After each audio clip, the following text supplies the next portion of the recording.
Hello, I'm Robbie Fowler and you're watching Redmen TV. Hello, welcome to Redmen TV. It's the Uncensored match build-up show, as you may have heard. We're joined by the lads from FullTimeDEVILS. We've got Adam and Ste as well, and of course, Mr. Chris Page, as always. Yeah. No yellow suit this week. What's going on? I know, yeah. Dressing down. Are we just getting straight into it? We're going to have a minute silence first. It's always a minute silence when I come on field. And we've started on the show as well. Yeah, so anyway, we got basically this is the shittest idea we've had in ages, because last year we have loads of fucking last year I loved collaborating with FullTimeDEVILS because it's were fucking rubbish. And not just the channel. Yeah, and yeah, it was lovely. It was lovely when you're like, can you give your thoughts on Man United and David Moyes? Sound. Yeah, 10-minute video, fine, no problem. But as it turns out, we're in really shit form and these are in quite good form, so this is probably going to be honourable, but let's go with it anyway. First and foremost, Adam, I mean, what a difference a year makes for yous and for us. What a difference a year does make, because I mean, it's been a total flip reverse from when we played Liverpool last season, although it was this year. We were in completely different situations. What was it Moyes said? Liverpool come here as favourites. Wow, it's completely different this time around, isn't it? Because you come in here and you're not favourites, and we are. If we play anything like we did against Southampton, though, it is a bit of a worry, to be honest. Yeah, I mean, it must be great. First and foremost, I'll just say congratulations for joining FullTimeDEVILS. It's nice to have someone from Manchester. You got gas too. But no, it must be. You know, last year was a shock to the system. You aren't used to that kind of football. We're not, no. And I think the difference in the year is just purely down to the manager. The job was just clearly too big for Moyes. He seems like a nice fella. In all honesty, but yeah, he's not a football. He did a great job of looking after the one ring, didn't he? You know, he's not cut out to be a gaffer at United, is he? And clearly Van Gaal is. He's relishing it by the look of him. Yeah, I mean, he's got the right level of ego, hasn't he, to be a Man United man. You've got to have serious ego. Lob your cock out literally, as you Ray Bobbins said it. After the Liverpool game, we had a fan cam which went viral, and Bobbins was saying that that we need a manager that's going to come here. He even said, he name-checked Louis van Gaal. He goes, we need a manager like Louis van Gaal to come here, show some balls and say, I'm the Man United manager, take me on. David Moyes was like all wide-eyed, kid in a toy shop kind of thing. He never even accepted the job, did he? Fergie goes, you're the manager. And he went, right. I better start tomorrow. Rather than like, what hang about? Yeah. The best about that was Everton giving him a fucking guard of honour to send him off to what is supposed to be one of your biggest rivals in football, like. And now the pressure's already on for him in Spain. Lost 4-0 against Villarreal. I like the way he's keeping track. Good luck, Moisey.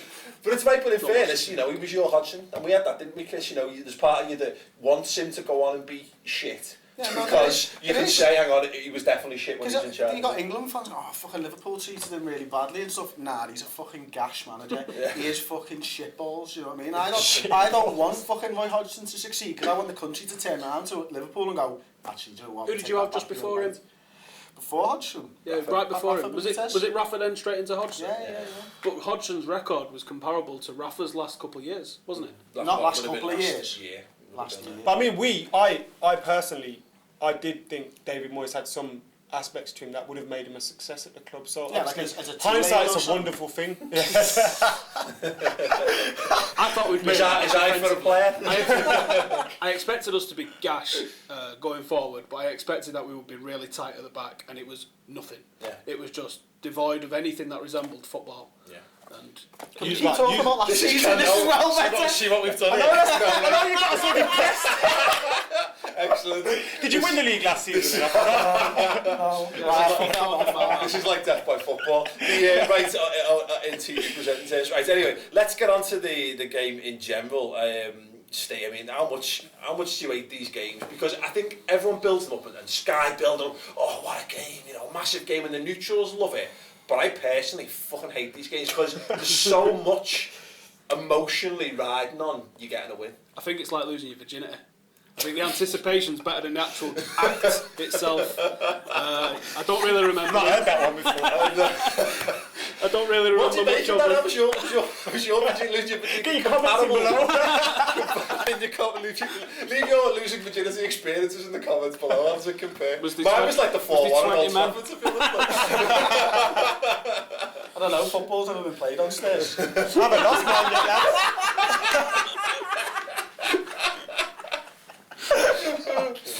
I play football in the game, yeah. They're horrible. Anyway, yeah, they are. They're one of those things I say. It's all the build-up's dead. We're still talking about virginity, or We're still talking about Over too quick. Yeah. oh, okay, football. They're not over quick enough, unfortunately, these games. No, I always say though that these games you can only enjoy them when you get a 2-goal lead and there's about 30 seconds left to go. They're like Champions League finals, and we've both been in them. Yeah. And they're nerve-wracking. They're not enjoyable. And You can't wait. Yeah, and you don't enjoy them. It's just simple as that. You don't enjoy them because there's too much riding on them. Yeah. You're a bigger game for us than City. You always have been. And I think they're the same too. And that's why I think we can't underestimate Liverpool, because you've got a Liverpool team coming here that, yes, they're on a bad run of form, and if we get at them early and you play anything like you did against Bartle and let us play with the football, then we will kill you. But Brendan Rodgers can be saying to them, look, everyone thinks you're going to lose. Probably have full-time-devils Rodgers appeal video up in the changing room saying, look at these lot taking the mick, we can turn our season around. So it's not clear-cut for me. I'm still nervous about it, and I'm not going into it thinking easy 3 points here. Yeah. It's the big old cliche, isn't it, that form goes out the window in these games, and it does completely, because there's nerves, the crowd is up for it, and anything can happen in these games. Someone's temper can change it in one tackle, can't it? Yeah, that's it. So I'm actually Thank God for happier that Smallings it's away than at home at the moment. Yeah. Because the one thing about us is our away fans, and every team's away fans are fucking unbelievable. But Anfield was dire against Basel, wasn't it? Yeah. And I'm actually glad it's not an Anfield, this game. It's a weird one, isn't it? I could go back, I could look both ways on that, to be fair, because the problem is that the minute we're trying to shore up the defence, and yet everyone's a bit like, we need to go out and win. Going to Old Trafford, it's not, you know what I mean? It's like, I could think of better games to play in these situations. The only thing we've got going for us, and you have sort of hinted at it, is that defensively, Man United are suspect. Now, of course, attacking-wise, so away. So, we've in theory we've got a good chance, but at the same time, I'm not sure we've got. Looking at it, is that Liverpool's best chance of getting at United? Just to basically just run at us. Yeah, Seriously. Like Southampton did, they just got amongst us, didn't they? We had too much space between our players. We couldn't get any sort of passing off, and then we have 3 shots on goal. United have they said, I think they said 2004. Yeah, since they started compiling up to stats, United have never had so few shots on goal. But we scored 2 goals. It's normally us on the receiving end or something like that, rather than. As well, you've got if Gerrard and Henderson play well, and they bring Raheem Sterling into the game, and they bring Raheem Sterling into the game. We saw Pele for Southampton just run through our defence so easy, and Raheem Sterling, that's his best aspect. He can beat players, get through. He's the only player that I'm worried about. Yeah, he's the one. Sterling. Nobody else gives me any sort of sweats. Not scared about Ricky Lambert. And Stevie Five Fingers, No. can't be dealing with that. Chris, as mentioned there, Steve says, the form goes out the window. You said you're looking forward to being in a way. This is the kind of game, though, if Liverpool can't get up for this game, then there's nothing down for Liverpool this season. There's nothing down for Brendan Rodgers. That's right. Yeah, look, it's not just Brendan Rodgers, though. I think if these players don't perform, there'll be question marks over them and whether they're going to continue at Liverpool, because you can, managers do come and go. It's a sad fact of football at the moment, especially, losing Moyes. I was devastated that he left. But, if Jordan Henderson can't get up for this game, if Steven Gerrard, well, he will get up for the game, if Martin Skrtel can't get up for this game, there's nothing for them in the Liverpool game. I don't know what you think, Martin Skrtel. I don't know, it's just I'm enjoying this. we need to respond to what happened in the Champions League, more than anything. Yeah. And Brendan Rodgers needs it to save his job. Well, the simple fact is, we're 6 points off the top 4, which could easily be 9 at the end of the game. I think we're 7 points behind you at the minute. In fact, is that right? It's something like that anyway. And what you can't afford is we can't afford for that gap to extend any further, because that's season changing, and all of a sudden you're under real pressure to get points. Whereas manage to get 3 points at Old Trafford, go into Arsenal, and that's genuinely season defining for Liverpool. You really see that could be an upturn in fortunes, or we could all go horrifically tits up. We'll have to see, won't we? One thing I want to know about you, Adam, what's up with Falcao? Why is he? Well, why is he there's not nothing scoring? up with him as such. I mean, we bought a player that hadn't had a lot of football. He was battling for fitness to get fit for the World Cup. Pulled up a little bit short. Didn't make it. Went training with Colombia, but didn't make the squad. And then he was in a Monaco team that he didn't know if he was going to be there or not. He got this big signing to Manchester United. Came into it like all guns blazing, trying to go for it, and his fitness just wasn't there. So I think Louis van Gaal's taken him out a bit and thought let him get his match. But it's mad that he's coming out and saying he can only play 20 minutes. I think that was typical media spin. I mean, it's one of those things where you're saying a player needs 20 minutes, or we'll bring him on for the last half an hour here, half an hour there, till he can get his match fitness. I think the press takes too much of what Van Gaal says as literal. Yeah. And I think his English isn't that good where you can take him at exactly the words that he said. I think he's trying to get the general gist out of what he wants to say. And I would agree that he probably can't play a full match yet. That's why he's been giving him 20-minute spells. I'd love to see him start though. I think every week on our predictions I've started him because Van Persie's been rubbish. But he's scoring, or he started to score. You can see when he comes on though, Falcao, that he's an absolute grafter. To say he's not strong enough, fit enough, this, that, or whatever for the Premier League, it's just wrong. Because you can see that as soon as he gets 3 games back to back, he's going to start banging them in big time. Yeah, and Van Persie's back on form for you as well. He's scoring goals. Scoring goals. Well, that's what he does. He's not on form. Yeah, I mean, I got criticised for it. I said, imagine Chris. Imagine having a striker that just scored goals and goals. His overall play is just he hasn't provided nothing. enough. He doesn't look interested, and that's the only thing that I could say. And I think I said it on one of our videos, didn't I? That you're sort of getting the Berbatov and Tevez argument that we had a couple of years ago, where you can see Tevez is running round, although not being mega productive, and Berbatov's got this sort of lazy language style. And you've got a little bit of an element of that with Van Persie and a little bit of element of that with Falcao at the minute, which is quite polarising. Yeah. I just want to see Falcao get 90 minutes and just see what he can do. Yeah. Because you've seen it as well. When Falcao got his goal against Everton, when he got that goal, he was the only striker in the box. Whenever he comes into the game, he's there with 1 or 2 strikers on the pitch. He needs to be that main man, that main forward. If Rooney's a number 10, we make Falcao that main man. He will bang in the goals. I think it's a simple case. We've paid a couple of mil for his loan. If we can get him fit after January, His loan. His loan, his permanent loan move. So if we can get him fit, I think that's the only thing. If he's match fit, he'll score goals. I'm sure we'll keep him. I'm sure it'll come. He's a quality player. He's worth the risk. We'd a bit to handle. Well, that's the thing. It is a risk, isn't it? But if you're going to take a risk, Chris, you take a risk on Falcao rather than Balotelli. I would have took Welbeck over Balotelli, and that's saying. Welbeck would have suited our game more, because at least, if Sturridge is injured, you've got someone who's pacey who can still get in behind and stretch defences, whereas Balotelli's not like that. He's a hold-up player. What's the longest he's lasted at a club before someone gets sick of him? Balotelli. 20 minutes.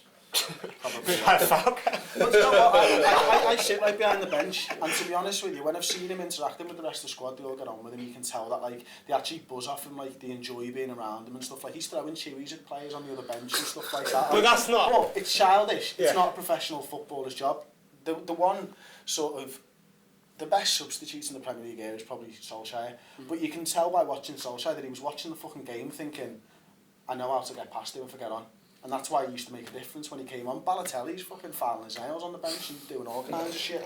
But the players do love him. Do you know what scared me about City, and when you realised that they were serious, was when they got rid of the dickheads out of the squad. And they had a lot. They had Bellamy, Tevez, Balotelli, and all them real corrosive characters in the squad. And once you start getting rid of them and you have a professional mentality, they started to achieve things. We've had Bellamy twice, and I'd love to sign Tevez in I'd January. love to sign Tevez. you get rid of Suarez, and we think, ooh, are they building a sort of but the thing is, Liverpool need Bellens in our team. We need more. Man United have had, well, not necessarily Cristiano Bellens. Ronaldo was Well, let me But there's a not difference Bellens. between Tevez and Ronaldo. Let me change that slightly.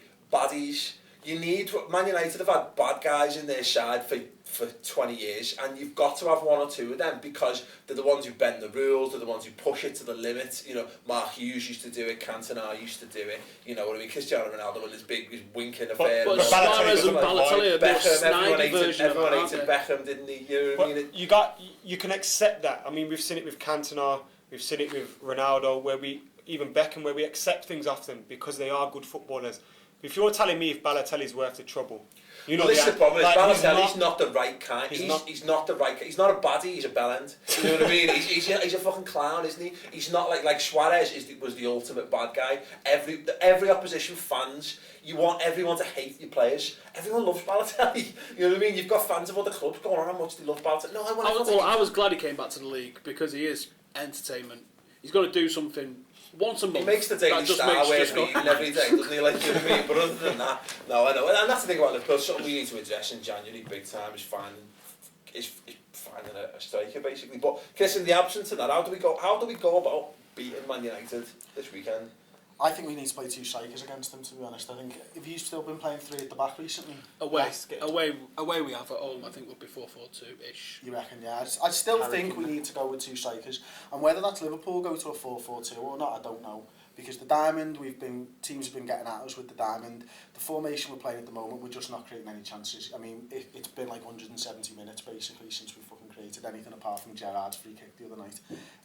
And so I think it's important that we put someone with pace up front, maybe Raheem Sterling alongside Ricky Lambert. Yeah, and for me, I mentioned it in the bit for the Echo this week as well, is that Jerome Sinclair's got to be on the bench. If Berini's not going to be involved, if he's been bombed out and he's gone, and if anyone sees Fabio Berini anywhere, is he dead? Proof that he's not dead. Apparently he was spotted at an holiday with the team today. Like, but I think we're starting the rumours that Berini's dead. And so someone piloted it to me. There's a fucking minute silence. Carl Copper highlighted to me that it was kind of like the Paul McCartney's dead rumours from the 60s. That's basically what's happening. He's facing the wrong way in the team photograph and all that kind of stuff. But that's what I want to see from Liverpool. I want to see attacking intensity. Right? I think we should just fucking go for it because it's a weird game because we've got everything and nothing to lose. Like as a team where we are right now, you can do a lot worse than attack United. We've said they've got defensive frailties and what have you. If we let them off the ball, they will fucking do us. The thing we've got to lose is potentially Brendan Rodgers could end up losing his job. But you said the other day, if you're going to go down swing. That's right, yeah. You know, I mean, the one thing that Liverpool have been lacking majorly over the last couple of months is fight and desire. And we've just not been pressing enough, and the players on the pitch just haven't been doing it. Now, if Brendan Rodgers has lost the dressing room, I can kind of understand that, but I don't think he has lost the dressing room. I think the players need to go out there, fight for their own jobs, fight for Brendan Rodgers' job as well, and just start attacking you guys and put a fucking couple of heavy tackles in early on to get our fans behind us. If you guys played 4-4-2, I'd be happy with that, because I think you'd leave Gerrard a bit exposed, and he hasn't got the legs anymore. Henderson does a lot of running, but in a 3 that works the most, I think, personally. But I mean, you're looking at Brendan Rodgers, and I think I've always said this, that he's a great coach. He knows his football. He knows how to play football, but he's not a great manager. And I think this season you're starting to see that. I mean, he made some strange decisions against Basel. It's a game that you want to win. You need to win. You need to win more than against Manchester United. And if you go out and win that, he dropped Coutinho, one of your most creative players. Lallana wasn't even anywhere. So, I mean, if you're looking to score goals and you're dropping players like Coutinho and he's trying to rest players and this, that, I don't think he can do it. The problem we've got, it's the Steven Gerrard conundrum, because if he's a better creative midfielder than he is defensive midfielder, but he's not got the pace. So I think he'd work better in a 10 if we had someone with pace up front, whereas him and Lambert is just so slow, it's so laborious. And what we had to do against Basel, it was like, well, we said this on our final word, so it was like, Lucas has got to play because he's protecting the defence, and we've been loads better since he's been back in, so Sandy's in. Well, Gerrard's got to play because it's a big game and he's a big game player. Well, we need Henderson's energy to run it, and we need Joe Allen to basically get a bit stuck in the midfield. Well, hang on a second, we've got 4 defensive midfielders in there. All centre across the middle. And I'm now looking at this game, and I can see arguments to every single one of them players to play against you. That's like us. But then I'm also going, I want Emre Can to play as well. So all of a sudden there's 5 centre mids. What you should do is drop Gerrard, but he ain't got the stones for that. Well, he has done, hasn't he? Yeah, But he's rested him a but it's couple when of times it's... That's not trophy. Yeah. Come on, Steve, you take a rest, lad. Yeah. But the thing is, that's United the away, problem. just, come on. But that's the problem we're faced with right now, is that he's still almost too good, even though he's not even as good as he was. The thing is, he's still been our best player of the last 15 I mean, in years. December last year, you had some Liverpool fans saying he shouldn't be playing. So I think Well, he got injured, didn't he? Brendan Rodgers is December, and we all under thought, so much pressure that if he was to make a decision like that and it backfired, he's fucked already from the off. So I think dropping Gerrard would be a stupid one. I just don't know where he fits in. For me, what I think we should do against Hughes is put as much physical power and pace in the team and see how many problems we can cause him. For me, that's if you're going to play Lucas in the defensive midfielder, let the rest of the players run free. You know what I mean? Whatever that gives you. I'd be happy with that. Yeah. But then you put Henderson and Emre Can in the midfield with them. There's not necessarily goals in there, but there's loads of pace and power in there. That's fine. And then if it's Ricky Lambert up front, it's Ricky Lambert up front. But then Well, it has to be Ricky Lambert up front. Yeah. Or Balotelli not fit at all. I don't think or so. just not. He's not been in the squad for weeks. But and then it's a case of then it's two from Coutinho, Sterling, or Lallana. I'd go with Coutinho and Sterling just for the pace. Coutinho's been rubbish away from home. Yeah, but Man United aren't particularly good or fast at the back. This is the thing with Balotelli. If he plays Sunday, I think he's going to score. I'd love Probably that. Now that's one of those things. Balotelli, I've said it all season. Special teams. He will score against Manchester United yards, because that's exactly what kind of He'd character been rubbish he for 85 minutes and get an equaliser at the death. Don't play Balotelli. Winner of the death. There's no way your defence holds out. 5-4. Should we expect any surprises from United's team? Probably. We get one every week, so yeah, why not? Yeah, Tom Thorpe probably play. I don't know. Who knows? I think the only change... The biggest surprise for you has got to be, and everyone, it's got to be Fellaini's actually in form. He was shit against Southampton. He was having a good night for the player after all. He could have passed. He could have passed. None of your players could pass against Southampton, though, could they? But it starts in the centre mid. Out, though. He stood out Like, as being awful. That's 7 foot tall. You say our team, like back four, back five. Mata was pretty bad as well. Yeah, and you got Mata, Fellaini, like players that are old enough, experienced enough to know better and to be able to pass 5-6 yards to someone. I've seen Fellaini kept trying cross-field balls in the centre circle, and it just kept getting cut out. Seen him kick one just straight how out in the stupid touch are as well, you? like- Like, Yeah, I keep it that from free kicks, mate. I don't fucking much about that. so like Fellaini, I think Fellaini will start. We need his presence. Probably. I think it'll be Fellaini, Herrera, Carrick in the middle. Let's hope he just carries all the Evertonian fear of us over into this game. That'd be spectacular. He used to turn up in them games, didn't he? In the big games. He did used to turn up. Pity about the rest of his team. Yeah, well, that's the thing about it. What he does, and I mean, I was reading an article on Sky Sports about this before, and saying you play two up front essentially, and you've got Fellaini. So we don't handle two strikers or target men style players. He hasn't been playing there for us. But what I mean is, you've got the ability to hang across him. You know what I mean, you've got the ability to use his aerial threat. If he's been playing right on the right for you. I think Dima is back, but The midfield's sort of interchangeable. When Herrera plays on the right of a diamond. When Fellaini plays. Well, Herrera's all over it. He's back, he's forward, he's left, he's Herrera's right. key. If Herrera plays, Herrera has a good game, we'll win the match. Definite, because Herrera sets the tone for us. We've seen games, we've seen McNair get dragged off for him against Southampton. Fair enough, McNair was having a poor game, his first poor game in the United shirt, to be honest. But Herrera come on, and we didn't get that much better, but we managed to get over the line, and Herrera's key for us there. I think he's been our best signing, and that's when we signed Di Maria, Falcao, Daley Blind, some good players. But Herrera has been our best signing because he's been that without the crucial two main centre ones, mid. Falcao and Di Maria have not really. Di Maria's had a few decent games earlier on. He's sort of tapered off a little bit. He's going to be back for weekend. He'll be in the squad, but he won't start. Louis Van Gaal's like that, isn't he? Loves Yeah, to well, stick him in the reserves first. I just stick him on! I think he's actually said any time a player comes back from injury, they've got to have 2 weeks of training. Which, with the We ain't got time for that. 46 injuries or something we've had, some crazy policy to implement in it. But Apart from Rooney, he gets straight back in the team. Well, that's his contract, isn't it? Probably. We can't complain this year though. He's actually Yeah, turned up. Maybe well, the armband's done something to him, but I mean, Wayne Rooney has been fantastic for us this season. That game against City as well, the desire and the fight, Yeah. that was a fun on the pitch, that was great to see. And he'll be up for it against you. Like. Took the words right out of my mouth. Right, okay then. Let's have some score predictions then, please. Adam, we'll start with you. 3-0, reverse. I mean, we're going to get revenge, hopefully. So, 3-0. Okay. Anything between 1-0 and 5-0. To Liverpool. Behave yourself.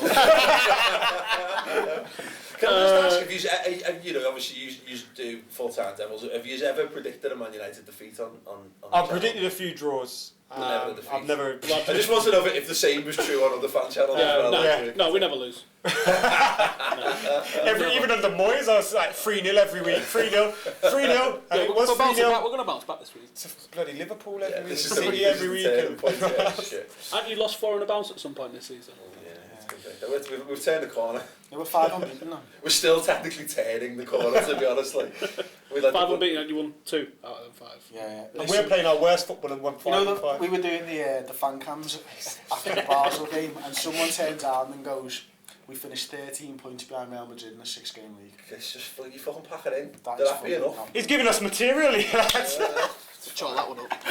This is what we're doing. We're taking the B Rabbit 8 Mile approach here by basically dissing ourselves. So you've got nothing left to cover us with. Chris, score prediction. 3-1 Liverpool. Bullshit! I knew you were deluded, mate. I am fucking deluded, mate. I'm not asked. I'll take a 2-1 win to us. Horrible 2-1. Mario Balotelli with one groin comes off the bench to score a 45-yard pearler into the... Can we get Danny Murphy on for brain. free kicks? Danny Murphy back for free kicks. Get Fabian Barthez back in goal for you. When you have been at your worst, probably in the Premier League era, and we've been at our best. I know I've been sitting in a strip Danny Murphy stuck it in the net twice. You know what? The one thing that's got going for us in a really weird way is that you're in good form and you're confident going into this game, and I kind of like that because there's a level of, I'm hoping there's a level of complacency that comes in with that, and I think the bees will be up for the game as much as our players are. But I always kind of like in a game where when you really want to win those big games, I kind of like going in as underdogs. Yeah, we've always been better as underdogs over the years. Apart from last season, We've had a lot of practice. Well, no, we have. No, you're right. In fairness, you're right. You're spot on, mate. Yeah. Oh, glory, man, yeah. What was that? That's a fight, that. Paul's saying it. Obviously, if you want to check out more content from the boys, there's a few more vids coming up on our channel, but do go and check out Full-Time Devils if you're that way inclined. It's nowhere near as entertaining as it was last season, but it's still obviously well made, very well made content, well presented. The subject matter's not quite as entertaining from a Liverpool perspective this year. Do go and check that out. Anyway, thanks very much for watching. Don't forget to give the video a big thumbs up as well, and we'll see you on the other vids. Just the wrong lineup, the wrong substitutions. How can you put yourself in a position where you're chasing a game at home to Bal? We should have walked this group, second place, not first. We should have got out of this group. Yeah. And there's no strikers on the pitch. Yeah. What the fuck is that about? Yeah, I know, absolutely. It's completely unacceptable.